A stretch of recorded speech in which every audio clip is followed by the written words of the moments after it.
Então, bem-vindo, gente, a mais um vídeo do canal. Hoje eu tô aqui com a Débora, minha maravilhosa amiga. Obrigada pelo convite, amiga. Apresenta um pouquinho sobre Isso, você. vou falar um pouquinho sobre mim. Meu nome é Débora Magri, eu sou nutricionista funcional e materno-infantil. Hoje eu trabalho especificamente com fertilidade, infertilidade, gestação de alto risco, saúde da mulher em geral. E nós vamos hoje conversar um tema que é muito importante, não só para a nutrição, né, Drica? Mas também para a psicologia. E eu gostaria até de fazer alguns questionamentos para você, que é psicóloga, para ver se eu consigo entender um pouquinho como eu posso ajudar meus pacientes nisso. Que é, na verdade, aquele medo, aquela apreensão que as pessoas têm da mudança, né? E principalmente da alimentação, que é uma coisa que é muito importante, que agrega raízes. Que as pessoas têm muita dificuldade, na verdade, de largar e deixar fluir naturalmente. E esse medo acaba travando as pessoas por uma coisa que é fácil, mas que elas colocam na cabeça que é difícil. Sim. Então, um tema mesmo falando sobre as mudanças e seus desafios, né? Eu acho que a alimentação é um dos comportamentos mais primários humanos, né? E assim como todos os nossos outros comportamentos, está relacionado sim com a nossa psique, né? Acaba que existem alguns padrões, né, destrutivos, compulsivos e que estão relacionados sim com a nossa psique. E como qualquer outra mudança tem os seus desafios, né? Porque isso mexe com a vida da pessoa, né? Toda a parte nutricional também está relacionado diretamente à parte psicológica, né? Inclusive há pouco tempo atrás eu fiz um vídeo falando sobre corpo e mente, né? Quantas pesquisas a gente já tem atualmente falando sobre essa ligação, né, direta. Então hoje a gente está entendendo melhor, né, de que todos os aspectos humanos eles são multidisciplinares e a importância da gente falar sobre essa multidisciplinaridade. E por isso é muito legal a gente poder estar fazendo essa parceria nesses vídeos. Com certeza. Tem uma coisa que eu queria perguntar especificamente, Drica. Eu chamo de Drica, gente, porque assim, a gente se conhece já há muitos anos, desde a nossa adolescência, muitos anos. Isso é que é bom. Então a gente conversa, por incrível que pareça, ela é psicóloga, mas eu nutricionista, a gente debate muito o caso, né? Porque uma coisa está muito ligada à outra. Mas eu queria falar sobre um assunto específico hoje, porque quem me segue no Instagram, sabe que eu trabalho muito com infertilidade. E o que acontece, o que eu vejo com alguns pacientes meus, alguns casais, que é a questão da mudança alimentar. Eu vou tentar explicar um pouquinho aqui como funciona o meu trabalho, para as pessoas também poderem entender. Quando a gente tá tratando um casal que ele tem alguma dificuldade de gerar, né? E já estão há mais de um ano tentando gerar um filho. Às vezes tem infertilidade por causa não aparente, né? Às vezes não, às vezes tem realmente um porquê daquela infertilidade, como por exemplo, para os homens, varicocele, má produção de espermatozoide, azospermia, que é a ausência de espermatozoide, para as mulheres, síndrome ovário policístico, endometriose, enfim, muitas outras coisas. Só que o que acontece? As pessoas têm que entender que todo o processo de formação celular, tanto do espermatozoide como do óvulo, é dependente de nutrientes, porque nós somos seres que somos dependentes de nutrientes. Nossa célula nada mais é do que um aglomeradinho de nutrientes que cresce, forma o tecido, forma o órgão. E é por isso que se a gente não come, a gente vai a óbito. Sim. Ótimo, aí é um ponto para as pessoas entenderem que a importância da alimentação, da nutrição para a formação de bons óvulos e bons espermatozoides. Ótimo, esse é um ponto. O que acontece? Quando eu pego alguns pacientes, a gente vê que o paciente está muito inflamado, que o paciente tem uma microbiota intestinal que já não está tão legal e a gente tem que tratar essa microbiota, porque a microbiota é o órgão, o intestino é o órgão que rege a saúde do corpo inteiro. Sem ele a gente não consegue produção de várias células de defesa, vários componentes, enzimas que a gente precisa. Sem ele, sem uma microbiota bacana, a gente não consegue absorver nutrientes como deveria. Enfim, é toda uma cascata que é dependente da microbiota do intestino. Então, muitos pacientes que eu pego, tem um certo... Você faz uma anamnese, você vê que a pessoa realmente está em desordem. Então, a gente tem que colocar nutrientes, tratar a microbiota, enfim. E com isso, a gente tem que mudar a alimentação e o padrão alimentar das pessoas. Sim. Só que o que acontece, que eu vejo no consultório? Eu recebo muitos pacientes que já fizeram, por exemplo, fertilização in vitro, que é um processo bem caro, é oneroso, chega a 20, 30 mil reais, dependendo da clínica, às vezes até mais. E sabe o que eu percebo? E eu às vezes fico me perguntando por que isso das pessoas. Eu acho que você poderia me ajudar a entender um pouco mais, um pouco melhor. as pessoas, acho que às vezes elas, não é que elas preferem, mas para elas às vezes é mais fácil se apegar a um processo onde elas vão gastar dinheiro, onde muitas vezes elas não têm, pegam empréstimos no banco, enfim, ficam endividadas, mas isso é uma coisa que parece ser mais fácil para elas do que mudar o padrão alimentar. Você entende? Eu vejo que às vezes a pessoa fala assim, eu vou fazer uma fertilização. E que é bom, gente, ninguém tá falando mal da fertilização, é maravilha.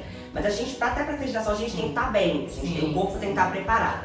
Mas a pessoa fala assim, ela tem uma certa dificuldade de arrumar aquele valor, esses 30 mil, mas pra muita gente, por incrível que pareça, é mais fácil isso do que, por exemplo, mudar o padrão alimentar e parar de comer coisas que inflamam e colocar na vida uma verdura, fruta, aumentar o consumo de alimentos mais naturais. Então, assim, as pessoas falam assim, pra elas é mais fácil pagar uma fertilização do que, na verdade, colocar alimentos que ela não está acostumada. Você entende? As pessoas falam pra mim, faz tudo comigo, mas eu não quero comer verdura. Ou faz tudo comigo, mas não tira, não sei, sei lá, minha pizza ou alguma coisa. Não que você realmente tem que tirar, isso depende muito. Mas as pessoas têm mais facilidade de desembolsar e entrar em dívida do que, na verdade, mudar uma coisa que é muito simples e que elas têm medo. Porque a princípio parece que é muito difícil, mas não é. Quando você começa a fazer, você vê que é muito simples. E eu queria que você me ajudasse a entender isso. Porque, na verdade, o bolso da gente dói. A gente sempre fala que afetar o ser humano pega no bolso. Mas eu vou te falar que eu tô vendo que não é. Você quer afetar um ser humano, você muda o padrão, você tenta entrar no padrão alimentar dele.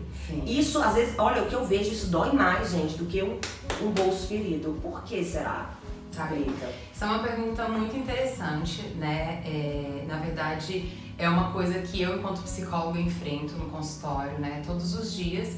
E eu acho que o padrão alimentar, ele é só mais um aspecto da nossa vida humana, né? E essa situação que você está denunciando, né? E que fica muito evidente no nosso medo de mudanças, nossas dificuldades de romper padrões, né? De experimentar o novo, né? Ou seja, poxa, se eu posso fazer uma coisa que vai me custar muito menos e que vai me ajudar na minha saúde, e entre gastar tanto dinheiro, né? Então, assim, essa situação que você me traz, Deb, é bom porque, assim, denuncia muito esse padrão. Isso. E o quanto que isso vai acontecer na vida humana de uma forma geral. Então, por exemplo, eu posso ter pessoas que chegam no consultório e, por exemplo, tem um padrão de relacionamento muito destrutivo, né? E aquilo onera muito a pessoa psicologicamente, emocionalmente, fisicamente.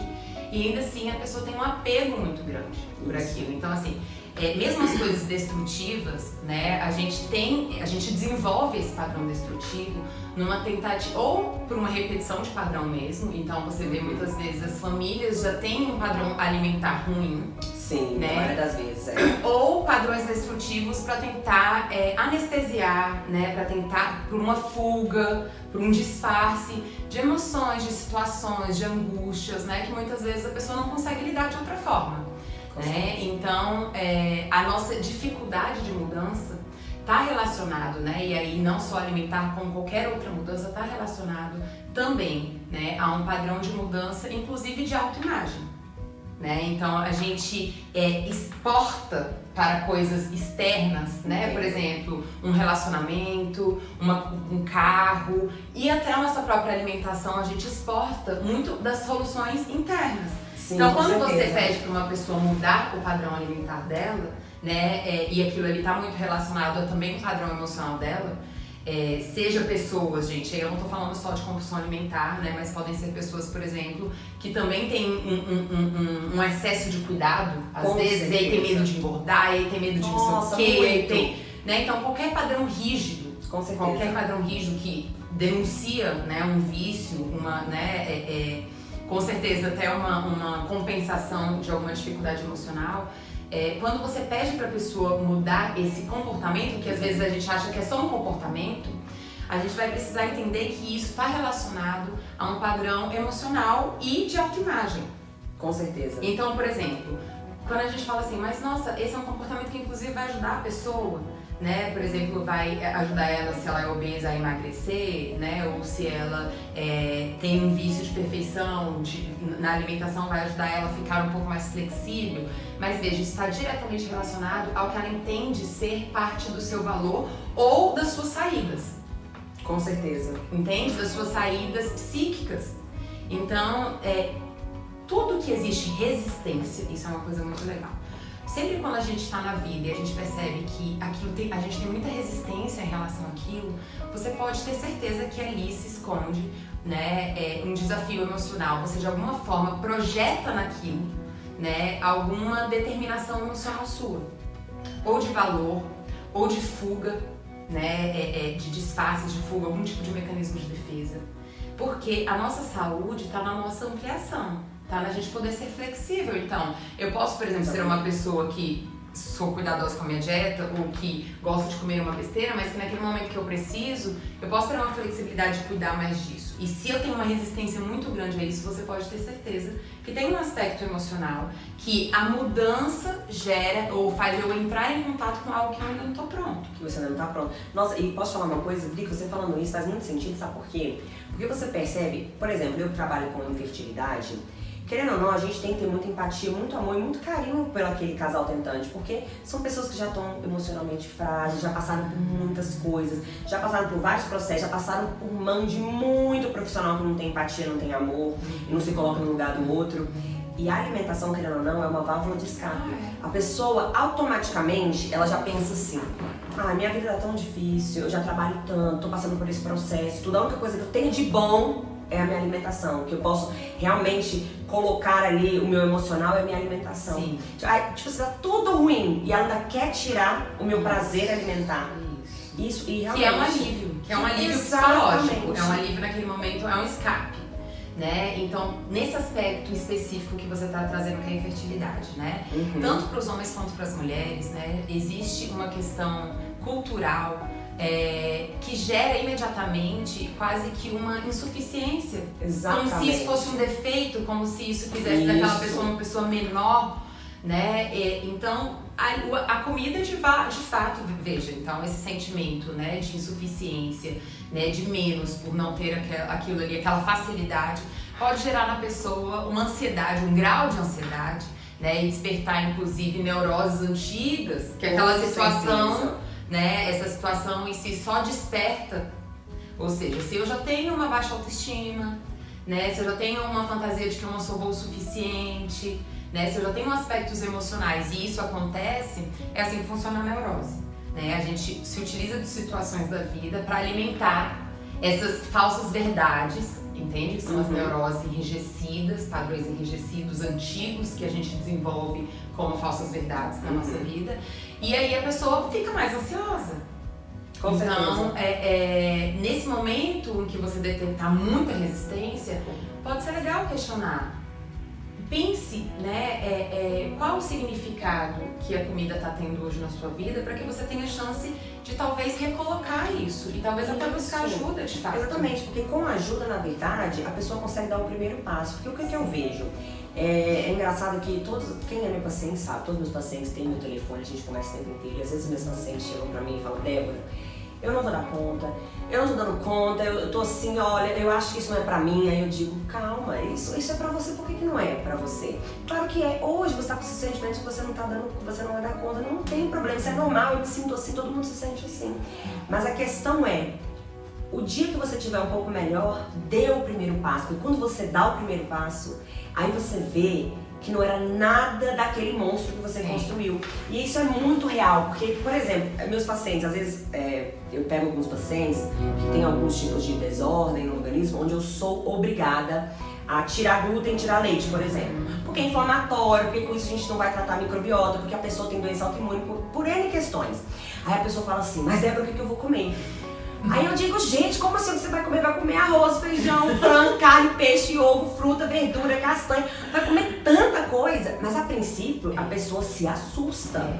E aí quando ela começa a dar o primeiro passo, que eu falo assim: gente, vai com calma, não cozinha. Faz uma sopinha no final de semana e deixa pra semana. Ou faz uma crepioca, ou faz, não sei, eu ensino muitos meus pacientes a fazer algumas coisas que são tranquilas. E quando elas fazem, elas falam: meu Deus, é tão mais fácil do que eu imaginava, que eu não acredito que eu não fiz antes. Sim. Você entende? Porque eu pego pacientes, aí não só mais os tentantes, aí é no geral, que vão comigo, eu ensino, a gente conversa várias coisas, aí elas entram nesse conflito. E às vezes, a princípio, eles não fazem, ainda tem uma resistência. Mas aí, exemplo, volta no consultório depois, fala, Débora, eu não consegui fazer isso, a gente conversa, por quê? E aí elas resolvem dar o primeiro passo. Quando elas dão o primeiro passo, eu não acredito que eu perdi o mês inteiro passado. Nessa angústia de achar que eu não dava conta de uma coisa que é muito fácil, porque comer de verdade é muito fácil. Isso não quer dizer que você não vai poder comer alguma coisa esporadicamente. Todo mundo, gente, comer é maravilhoso, eu amo comer. A Drica que me conhece, gente. Eu também. Desde da minha adolescência, sabe? Mas as pessoas dão o primeiro passo. E aí é que tá a diferença, gente. Da coragem de dar o primeiro passo. E você vê que aquele monstro que você criou não é tão grande. É isso. E é isso, né? Porque o que na verdade desenvolve na gente teorias, vamos dizer assim, neuroses e padrões e fantasias é a experiência. Então, de fato, em algum momento da vida, né, aquela pessoa teve experiências com a alimentação, né, que fez com que ela se apegasse àquele padrão. Com certeza. Mesmo um padrão destrutivo. Então, é a vivência de experimentar, por exemplo, tirar aquilo e lidar, por exemplo, com o emocional de uma outra forma, que vai fazer com que a pessoa experimente outras possibilidades. E assim, esse é um indicado, na verdade, né? Terapeuticamente, psicologicamente falando, é que a gente vá aos poucos, e aí quando necessário com acompanhamento, retirando, né, essas fugas, esses mecanismos, para que a gente consiga lidar com a situação em si. Porque é isso, né? Eu posso chegar à noite, comer um monte de coisa e no dia seguinte eu vou acordar com um problema ainda lá. Exatamente. A comida não vai fazer isso. Exatamente. Na verdade vai me gerar 2 problemas. Então assim, é claro que o que a gente está tratando aqui não é uma coisa simples no âmbito emocional, né? Mas é algo que, se a gente tem um acompanhamento, se isso de alguma forma, se a gente topa o desafio, né? Porque é isso que é feita a vida, né, gente? É feita de desafios, de mudança, né? Eu acho que pra gente crescer, a gente vai ter que lidar com esse tipo de situações, né? Seja alimentares, comportamentais, emocionais. Com certeza, faz parte da vida. Então, quando a gente topa, né, a gente tem muitos benefícios, que é a gente poder viver e ressignificar a experiência com a alimentação. Isso. Né? E aí desconstruir, talvez, né, a fantasia de que a gente não vive sem, de que eu não vou dar conta, de que não é pra mim, né? Mas também construir novas saídas. Com certeza, porque é uma crença limitante, né? Você achar que você não vai conseguir antes mesmo de tentar. Sim. E aí o que eu queria deixar claro, tanto para os meus pacientes como para os seus e para quem está assistindo, é que se você não consegue dar o primeiro passo por si só, não tem nenhum problema, gente, em procurar ajuda. Claro. Porque as pessoas têm disso também, achar que se elas procurarem ajuda psicológica ou procurar uma terapia, elas vão ser menos, entendeu? Eu não consigo sozinho. Gente, ninguém é obrigado a conseguir nada sozinho. Cada um tem sabe, da sua seus vida. Desafios. Cada um tem seus desafios, cada um tem seus percalços. E procurar ajuda, gente, procurar ajuda não é nunca diminuir uma pessoa. Muito pelo contrário. É inteligência a sua emocional. vida. É você realmente fluir e ganhar o mundo. Sim. Porque muitas vezes a gente não consegue enxergar, mas o outro, com ajuda, com carinho, faz a gente enxergar coisas que a gente nem imaginava. Sim. Inclusive coisas que não somos capazes, mas que tá guardadinho lá dentro. Então isso aqui é interessante, que eu deixar para os meus pacientes, gente, não tenham medo de procurar ajuda, tá? Não é porque vocês fazem acompanhamento com psicológico, fazem uma terapia que vocês são incapazes ou menos. Não, cada um tem a sua dificuldade. Uns conseguem dar o primeiro passo, outros não. E aí procurar ajuda, gente, é o ideal. E aí eu vejo meus pacientes que fazem acompanhamento psicológico tendem a fluir muito melhor, sabe?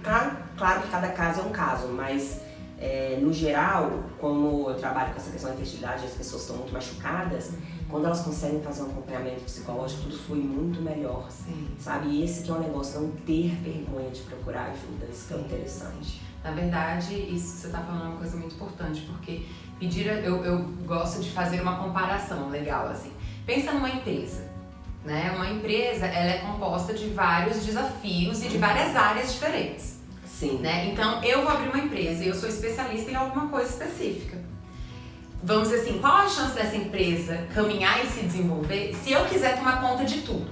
Exatamente. Inclusive de coisas que não é da minha área e que eu não dou conta.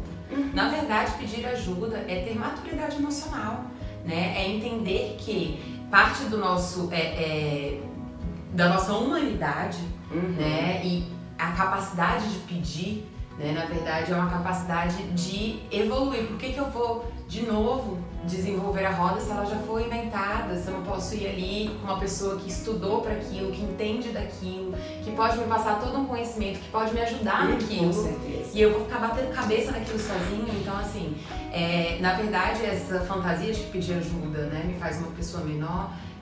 Denuncia uma baixa autoestima, onde o tempo todo eu fico projetando, né, quais atitudes que vão me fazer uma pessoa maior ou uma pessoa menor. Né? Então é isso, né? A pessoa já está numa situação difícil, né, tendo que lidar com um desejo frustrado, né, que é de ter a reprodução, de ter um neném, já tendo que lidar às vezes com preconceito de família, de cultura. Muitos deles nem falam, viu, Drica? A família não sabe. Tá tendo que às vezes fazer uma restrição alimentar, desenvolver um novo hábito de exercício, tendo que gastar dinheiro. Então assim, gente, é muita coisa. Eu achar que diante disso tudo, eu ainda tenho que dar conta de tudo, é ser muito exigente comigo, né? Com certeza. É ser muito exigente, fantasiar de que e aí projeta, mas fulaninho deu, mas assim, gente, só sabe quem é próximo. Só sabe quem vive ali junto. Então assim, facilite sua vida. Busque ajuda, facilite a sua vida, busque ajuda nutricional, porque é isso, cada um tem seus desafios. Às vezes uma pessoa tem facilidade com a alimentação, mas tem dificuldade com uma outra coisa que você tem facilidade. Exatamente. Então assim, se meça pela sua régua, respeite sua história de vida, respeite seus desafios. Os desafios estão aí, não foi porque a gente escolheu, porque se a gente pudesse escolher a gente não teria, tá aí porque tem a ver com padrões, tem a ver com medos, com dores, e a gente precisa respeitar isso e ser eficiente na busca, né? Ou seja, buscar ajuda. Pô, isso daqui eu já tentei, não tô dando conta, então deixa eu buscar alguém que possa me auxiliar, me apoiar, né? Me despertar outros olhares, outras formas nutricionais, psicológicas. Exatamente. E para fechar, o ponto-chave dê o primeiro passo por você só ou com ajuda e não precisa fazer tudo de uma vez. Tenha em mente que o pouquinho que você faz já é uma coisa maravilhosa, já é um abrir de caminhos maravilhoso e você já vai estar chegando muito mais perto do seu objetivo. Porque as pessoas têm medo de conseguir pouco. E às vezes é engraçado que o paciente meu fala, eu consegui só isso. Eu falo, gente, mas a pessoa conseguiu 90%, mas na cabeça dela, ela acha que ela conseguiu 1%, só porque ela não conseguiu completar o 100%. Então a ideia é essa, gente, um pouquinho que você faz já é uma maravilha, com esse pouco em pouco que a gente chega no muito. É bom isso, porque essa fantasia de que se eu for fazer, eu tenho que fazer perfeito. E tudo de uma vez. E essa exigência muitas vezes é o que dificulta a gente começar a dar os primeiros passos. Nossa, isso vale um vídeo, viu? A dificuldade que a gente tem de querer fazer perfeito e acabar não fazendo nada, porque a gente tá esperando uma perfeição que na verdade não existe. Inclusive tenho lá no meu canal um vídeo falando sobre perfeccionismo. Eu sei, lembra que eu te falei, eu até marquei umas amigas porque a gente tava postergando fazer um projeto, por isso. Tem que ser perfeito, tem que ser perfeito. E não tem nada, gente, vamos começar e embora. Tem que começar, depois com o tempo você vai ficando mais fácil. Vai ficando melhor. Eu acho que é isso, você vai ficando mais fácil e você vai dando os passos um pouco mais subjetivos, aprimorar aquilo ali. Mas a gente tem que começar. Isso aí, muito bom, bom demais. O vídeo um pouquinho longo, gente, mas é porque aqui é importante e vai fluindo várias coisas, isso e abrange realmente esse assunto que a gente começou desse tamanhozinho. Você viu o tamanho de dificuldade da mudança. Porque abrange realmente, sentimento abrange muita coisa. Ai, vamos fazer, que bom! Um beijo, viu? Obrigada. E eu espero que vocês tenham gostado. A gente vai deixar aqui o Instagram de nós duas, tá? A Débora sempre tá postando muito vídeo no Instagram dela. Isso, com certeza. Né? E aí ela fala muito sobre esse tema específico. Muito sobre então, assim, quem conhecer alguém ou quem estiver passando por essa situação, eu acho que é muito válido já ter essa ajuda aí na internet, usar mesmo da nossa tecnologia das redes sociais para facilitar esses processos que às vezes são tão sofridos e tão difíceis. Com certeza, né? É isso aí. E aí vai estar lá também o meu endereço do meu canal do YouTube. Eu espero que vocês tenham gostado do vídeo. Até a próxima, vamos gravar mais vídeos. Até, vamos. Beijo!